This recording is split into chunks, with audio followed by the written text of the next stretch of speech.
everyone. Welcome to the Sideline Brief Podcast, episode 194. We got Thursday night football going on right now. But we're not going to talk about that. We're going to talk about the NBA. We're in the Western Conference now. We'll talk about the bottom 4 or 5 teams in that conference. Plus, we'll, do our weekly picks, or not picks, but games of the week this week for week 7. So, for all that being said, guys, stay tuned.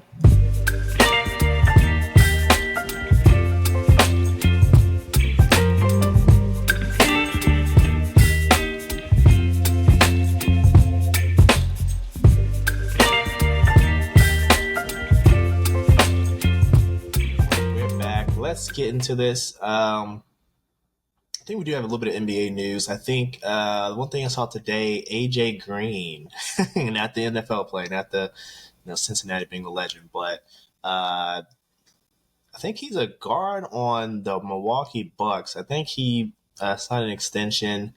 I think 4 years for 40, if I remember correctly. I'll try to find it here. But also, I think your guy Lawrence Keegan Murray signed an extension. I think it was 4 years, 140 or something like that. I don't know if you know the number on top of your head as well. I don't know the number off the top of my head, but honestly, I did see it and I thought it was kind of wild to give a 3-and-D kind of guy who they haven't really gone to the playoffs to see what he can do, but I mean he's had some big nights where he's gone electric from scoring, but I don't know. I feel like him given chances to score, it's just such a rare opportunity that we don't know if the numbers justify.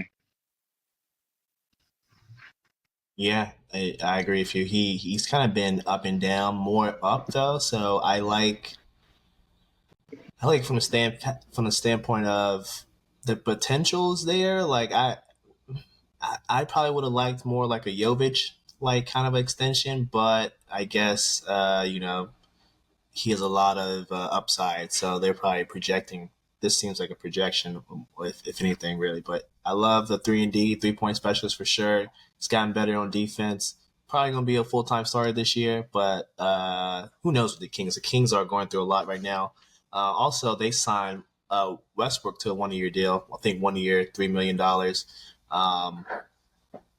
Quickly, how do you think that'll, impact the Kings? They got a bunch of guards between, Russ, Malik Monk. They got that George kid, right? They got a lot of guards. I think it's fine though because we all know that Malik Monk does not like to be a point guard. And Westbrook's going to play like 10, 12 minutes a game, just being a pure point guard off the bench for him. I don't think it's a big deal. Okay, fair enough. I do think they're making this move with the intent that they're probably free up some of those guards. I don't think Monk is going to stay with the team. I think he'll probably get shipped out at some point. I think he's unfortunately the odd man out. He's had a good run in Sacramento, so it'll be sad to see him leave. But let's get into the West. Let's start at the bottom here. The Utah Jazz, they're still in tank mode. Honestly, I don't have too much to say about them. I believe they still are going to be in tank mode. Now, they did draft Isaiah Collier and Ace Bailey and Walter Clayton Jr. So they got 3 first-round rookies on this team. They moved off of Sexton, I believe, in the offseason, right? So, they freed up some playing time for these young guys. Still got Keontae George as a young guard that I like. So this is just evaluation year. This is what I would say, just an evaluation year for the young talent. Philip Palsky. We'll see what he can do too. Going into, I think, his 3rd year, right? So, lot of proven to do on this roster, and I believe Walker Kessler did not get in. I don't think they picked up his option or even gave him an extension. So I think this is this is really a proof of year for him because if he doesn't do well, he's probably going to enter unrestricted free agency. Any thoughts? No, I feel like they did a good job of getting rid of some of their older assets that could go, like Jordan Clarkson, letting him walk. He's with the Knicks now, but On paper we know what the Jazz are doing. They want some more picks. They want to be up in the early rounds. They're going to be tanking. I don't see them getting into the play-in. Um, Hopefully, in my end, I took Walker Kessler in a little draft league. Hopefully he just gets high-end rebounds and I don't know, proves that he's worth some payday. Yeah, yeah. I hopefully goes back to being a double double machine that he was, his first 2 years. Next up, uh, we have the Pelicans. Pelicans, year full of injuries. They're back. They're trying to be better than ever. Don't know if that's gonna work if one of your problem childs is Zion, who apparently is in the best shape of his life, but we'll have to see about that. They did spend unprotected first round pick to get Derek Queen. Don't know if that was the best move, but apparently their GM really loved Queen. So we'll see how that turns out for them. But I mean, I don't hate the roster. Don't really love it either. I think the one bright spot is you got Herb Jones and you got Trey Murphy, who I think both of those guys are trade candidates if this isn't the team doesn't turn around. So I'm projecting mm, just barely misses the play in. That's what I'm projecting. Any thoughts about the Pelicans going into this season? Well, I think you just brought up an arguable point. If we see by halfway through the season that they're just in what are playing time, do they make moves or do they try to make a run, into the playoffs? Because let's face it, this could be an open West. There's some injuries on the East. There's been some reshuffling in the West. There are some teams that are lacking some promise. Like we don't know how the Phoenix Sun are gonna do. They might be god awful. There could be a way to sneak into the play-in. Now you brought up the fact that they could be good, trade assets. You're gonna get rid of them. But if you're in that borderline play-in team capable role, you get one of those guys, get rid of one of those guys for higher end talent for your team, or you keep them and hope that the run can work, and then fizzle out before the season ends, and then it was all for nothing. Yeah, I mean they got a lot of young guys, so they could make a run if they pop, but I think it's probably wishing a lot for this team. So we'll see how it goes for them. Next up, we have who do we have next? Next up, we have the Spurs. Now, the Spurs, I'm expecting improvements. They got a full off season of D Fox. They got another off season of Castle coming off a Rookie of the Year campaign. They added Dylan Harper, who's a nice young guard coming out of college. They still got Vassell. They still got Kellen Johnson. They still got some of their older young players. So, and they added who's that other kid they added? Carter Bryant from Arizona, right? He looked good during the summer league. So they got a lot of young pieces. I don't think this team. I think this is a borderline playing team. I'm not gonna lie. Like they're gonna win close to the same. I think they. What were they winning last year? Let's see. Last year they were 34-48. Like they might improve slightly, but I think this team doesn't make a real jump unless they go get that bona fide second star to go beside Wemby, like Fox. Great point guard. I love Fox. Would I call him a star? No. At this point, you know what you're getting from Fox. 20 plus points, six assists. Doesn't shoot particularly well, but he can score, can get to the basket. But they need that second bona fide star to go beside Wemby. And if that happens, then yeah, they're winning 40 plus games easily. And they'll still have some young players left over in any type of trade that they might make this season if it does happen.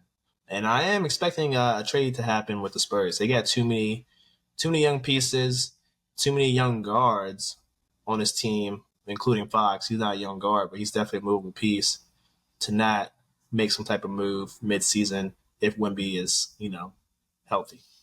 So what do you think about the Spurs this year, Lawrence? Do you think a move is imminent, or do you think they let these young pieces ride, or what are you thinking?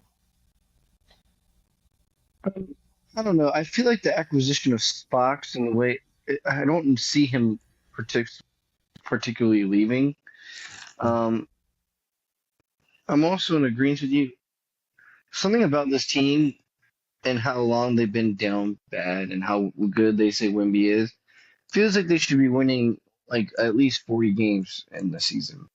Like they should be at least a little bit better than 500. Um,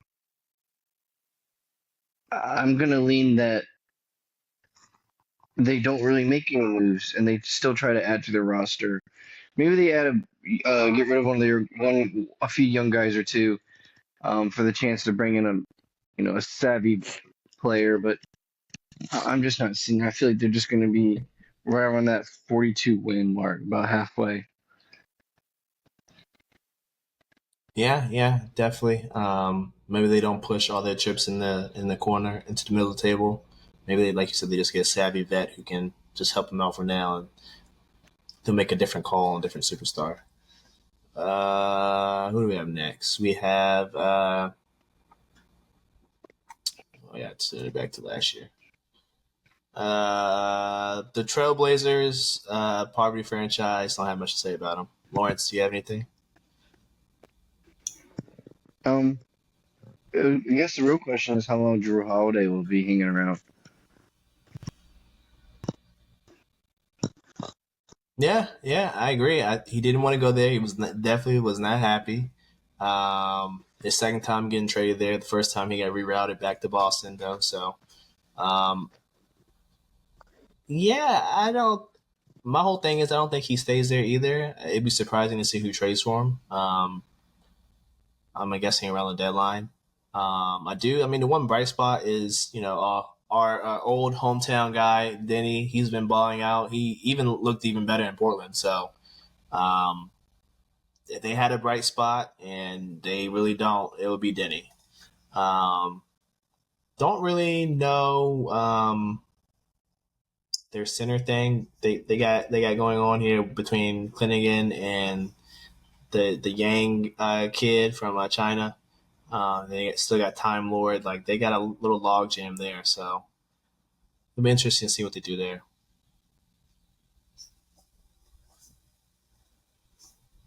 Last but not least, we got the Suns. You kind of alluded to it, Lawrence. Like the Suns, they might be kind of poop this year, or they could break through. The roster's not terrible, but is it the best? No. Was it the best with Kevin Durant? No. Like they're definitely in a retool phase.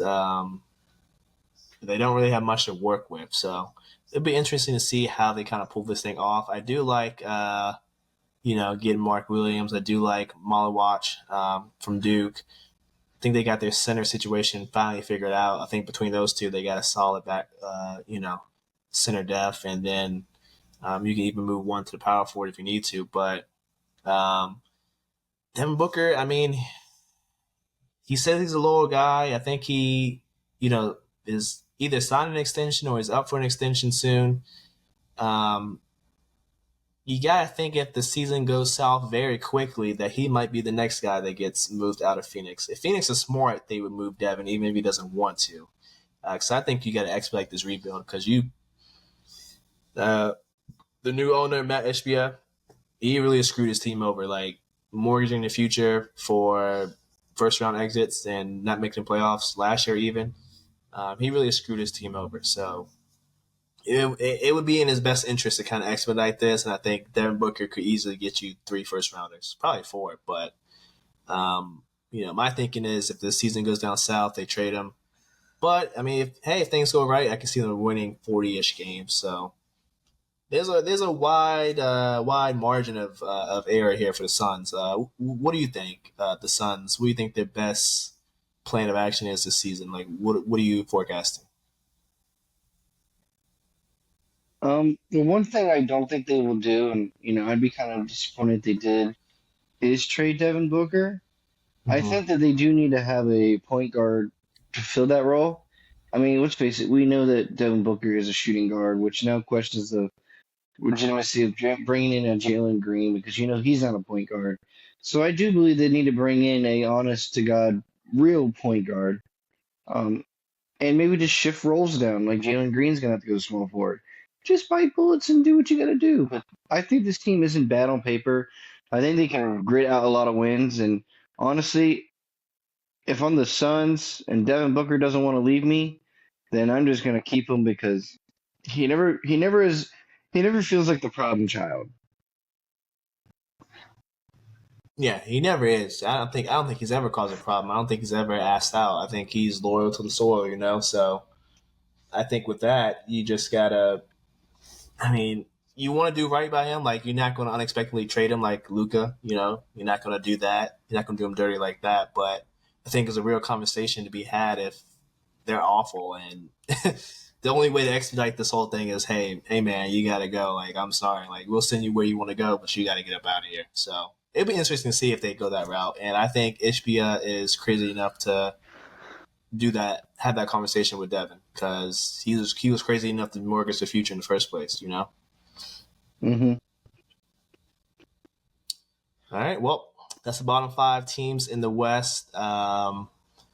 Next week we'll dive into the middle tier, basically the play in, and then the bottom, the kind of the bottom feeders in the playoffs. So be on the lookout for that. We did have our fantasy draft today, Lawrence. How are you feeling about your team?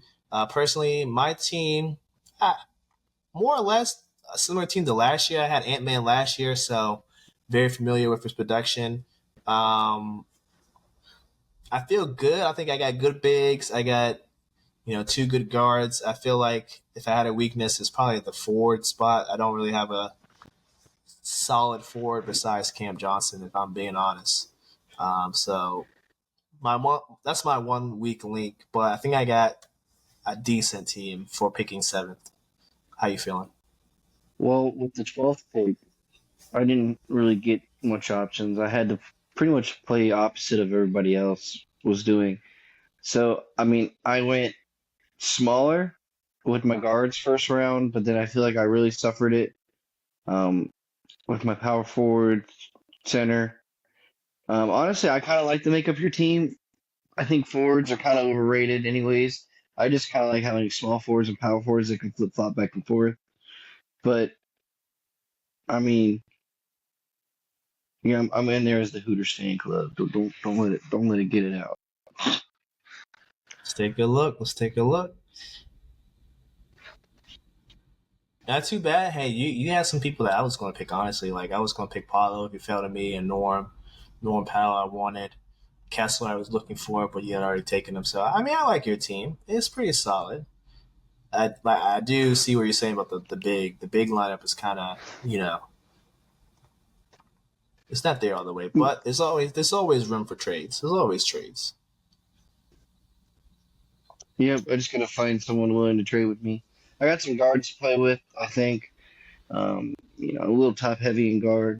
Uh, Mm-hmm. Honestly, that was one thing I was trying to avoid. One thing I was trying to do was I was trying to get some wizard players. That way I could pay attention to some bets on some wizard games. So I got Cool Bali. A little bright spot for us. Hopefully he can make the zero proud on this chest.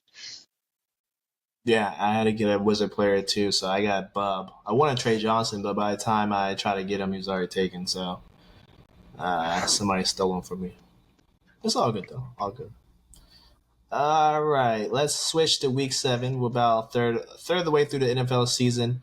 We're recording on Thursday, so we're not going to talk about the game going on right now. But the score is, as you see right here, 10-0. Bengals losing. What's new? We do have another England game this week. Rams, Jags, 2-4-2 teams. So honestly, these Europe games have been pretty good, Lawrence. I'm not going to lie. Besides the one last week, the other couple were actually pretty good. It was worth getting up at 9:30 to watch them. Yeah, I mean, I always have a good time waking up at 9:30 to watch them because normally I like to make breakfast on Sunday and I watch Mm-hmm. the Premier League. So now I can watch, some real football, as some might say. Um, I'm fully in the boat of Jacksonville. Just I wouldn't say a get right game, but smacking the Rams around. Rams, they got beat up a little bit, and Puka got hurt a little bit. Yeah, I'm not saying that their injuries are going to cause them to lose this game. I just simply believe that there's no better team that plays overseas in London than Jacksonville. Because I'm pretty sure they've been like England's voluntary team.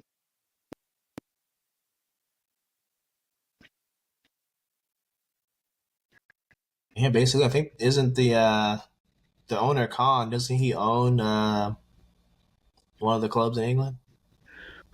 Pretty sure it's Manchester, Manchester City. Isn't that his thing? Isn't that why the Jaguars play over there? Yeah, Man City. Yeah,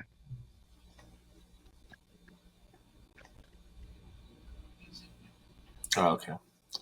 Yeah, I think. I mean, depending on how beat up yeah. the Rams are, I would probably go Jags in this one.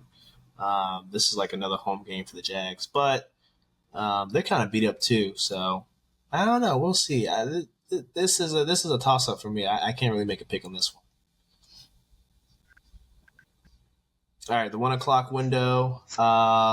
Honestly, is not good this week. To be honest, not looking forward to any of these games. I mean, the one would be Eagles Vikings. Um, Playing at Minnesota. We'll see if the Eagles can get back on track. They lost what, two in a row now. We'll see if they can get back on track. See if they can get the run game established. I know Jalen Carter is still questionable. Didn't play last week. They also are kind of missing Landon Dickinson as well. So they need help on the O line. O line's kind of struggling. The D line definitely struggles without Carter. We've seen that last game. So it'll be interesting to see if they can get healthy, and I think establish a run is probably the biggest thing for them against this Brian Flores defense. These guys just fly around. Isaiah Rogers is a beast, taking over games. So we'll see. We'll see what happens in this one. I want to lean Eagles. I think this is a get right game for them. No shade on the Vikings, but I do think this is a get right game. I'm gonna lead with I'm gonna go with the Eagles, even though the Vikings have a good D line, good defensive front. They can get after you. They can stop the. They can stop the run pretty decently. So, but with that being said, I'm gonna go Eagles. I think this is a get right. I don't see them losing three in a row. Don't see it happen. I think we lost Lawrence here. So, give us a second. Next, I mean, other than that, like I said, the 1 o'clock window is not the best, and honestly, I um, wouldn't pay attention to a lot of these games, guys. I'm not going to lie to you. Lawrence, do you have any 1 o'clock window games that you're looking forward to? Like I said, I'm not. Maybe your Panthers versus the Jets, but I'm assuming that's going to be a quick dub for you guys. Um, honestly, uh, I'm so confused about that game because I'm not I'm not in like a high belief that it's a quick dub for us. Um, part of me is just so nervous about this game. They are 0-6. We should not lose them. This is one of those games where we need to learn how to win against these bad poopy teams. But at the end of the day, we low key are still low key not much better than they are in terms of bad poopy teams. Maybe our defense can stop their offense because their offense can't produce anything. Um, I don't know. I feel like they're one thing that they have an advantage at. They lose because Garrett Wilson is apparently out with a hammy, right? So they Yeah, can't really so even try to throw the ball on us uh, in high regards. I don't know. I feel like it should be a dub, but it's gonna be one of those things where we haven't been over the 500 mark in like 5 years, so I believe it when I see it, kind of thing. interesting, interesting. And this game is on the road for you guys, so this will be potentially your first road win of the season. So if I watch a game, it'll be this one, and it'll be the Eagles. 4 o'clock window with the Giants Broncos, which I think is an interesting game. We'll see if Dart can take the show on the road, and Uno just scored. Take the show on the road. Do you have any thoughts about this one, Giants Broncos? I don't think the Giants got it. My personal opinion. Of this window of games, the definite good one is the Cowboys Commanders. Um, yeah, the Cowboys defense can't stop anybody, but they're at home. They're just basically the laughing stock of the league right now. And Washington just lost a game they probably definitely shouldn't have lost to against the Bears, but their offense just crumbled at the wrong Yeah. time. I sniff upsets. I think I sniff upsets for the Cowboys. Yeah, I mean, I can see it. Honestly, the Cowboys are not good at stopping the run. Their defense is pretty bad. But hey, same with the Commanders. Defense isn't something to write home about. I would say it's probably what slightly below average.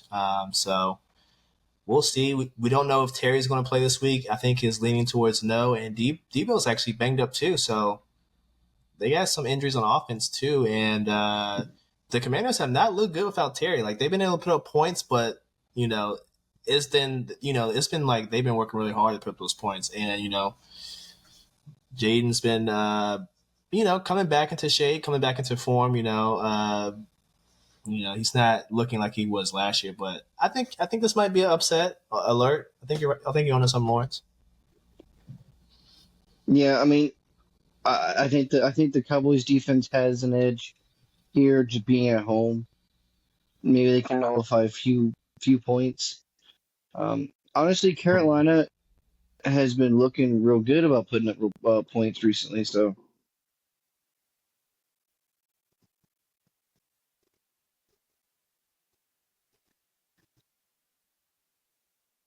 Yeah, true. Anything else from this 4 o'clock window? Packers Cardinals. I think Kyler Murray is still questionable. yeah, but they seem to flow real I would good guess he doesn't play. under Jacoby. I thought he moved the offense well with the ball. Well, I think one Mhm. upset I could throw out there again, or would be the Falcons versus the 49ers. I'm heavily in the boat. I Yeah. think the Falcons can get that upset again, 2 weeks in a row, getting the Bills at home and stomping them down real quick, and then getting the 49ers on the road. But the 49ers are very, very banged up, and they just keep overshadowing the fact of how banged up they are. But you can only run from the fact that you're as down bad as they are for so long. Yeah, no, it's going to catch up with him, and I think you're onto something right here. I was going to pick the Falcons in this one anyway, but yeah, they're really banged up. The talks about them trading for help is growing every single day, so they are desperate. They know that they don't have much wiggle room when it comes to games that they can afford to lose. So I think the Falcons got this one on the road though. They looked pretty good against the Bills. I'm not going to lie. Then we got a doubleheader on Monday. We have the Bucks Lions. I'm gonna take the Bucks in this one. Even though the Lions are at home, the Bucks are just wheeling and dealing. I think Mike Evans return slated to return this week. He probably will just because they don't have anybody else. Yeah, I think even Ibuka is on the injury report. Bucky Irving, I don't think is going to play either. Um, so yeah, they got a lot of injuries, but the Lions are equally as banged up. Missing Kirby Joseph, DJ Reader, Brian Brian Branch. Branch. Bunching Juju's got him a 1 game suspension. So both teams are missing key guys. I think the Bucks have just been playing better, missing their key guys than the Lions have. I Yeah, yeah, yeah. I give it to Bucks the has been playing well. I Buccaneers. think the game is close. I believe in Baker, even on the road. That's what it comes down to. Yeah, I give it to the Buccaneers strictly on. You get the Bucks in this one.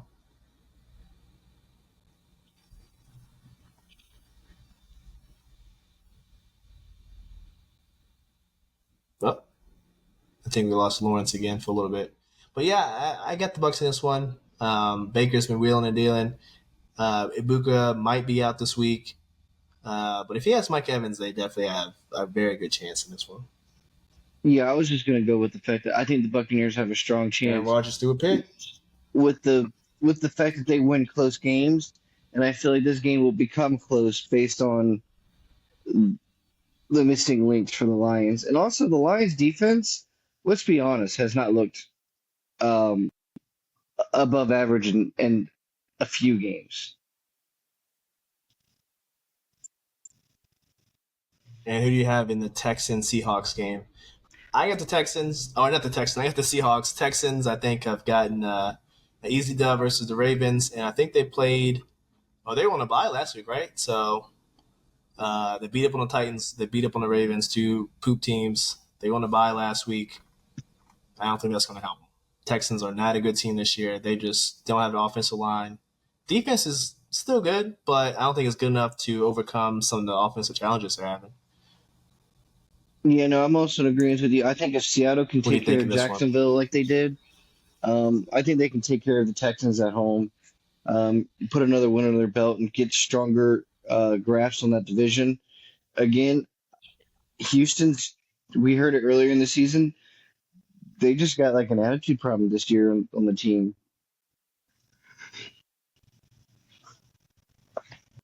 Yeah, Texans have been pretty. I mean, not Texans. Seahawks have been pretty solid. I like the way I've been seeing them play. So I got the Seahawks in this one. That's all we got for week 7. Anything else we should cover, Lawrence, before we head on out? Nope, that's all I need. That's all I got as well. We're gonna head out, guys, and watch this Thursday night football game. Thank you guys for watching episode 194 of the Sideline Brief Podcast. Thank you for listening on Spotify, watching on YouTube, all that good stuff, and we'll see you next week. Peace.